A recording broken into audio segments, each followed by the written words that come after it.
Hi friend, नमस्ते सर्वांना. हो काही आमचं किचन आहे. पाठीमागून दाखवायला मी तुम्हाला हे मटक्यात पाणी भरून ठेवलं होतं मी चिमण्यालासाठी पहिला उन्हाळ्यामध्ये. हे बघा इतकं गवत झालंय सगळं, पाऊस पण यायला आहे झुमझुमझुम. आणि हे असं गवत झालंय. आम्ही टिफिन वगैरे बनवतात, आम्हाला गवतच काढणं होत नाही. बघा आता कधी टाईम भेटलं तेव्हा काढावे. हे बघा माझं मोगऱ्याचं झाड, मोगऱ्याचं खूप छान आलंय झाड माझं. हे बघा मोगरा, मोगऱ्याचं झाड आहे. आंब्याचं पण आले तर मस्त आले तर आंब्याची पण. हे गवत असं झालंय. ही आमची गॅलरी आहे छोटीशी.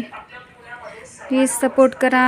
1000 सबस्क्रायबर पूर्ण झाल्यात. वॉच टाईम पूर्ण व्हायचं आहे. वॉच टाईम पूर्ण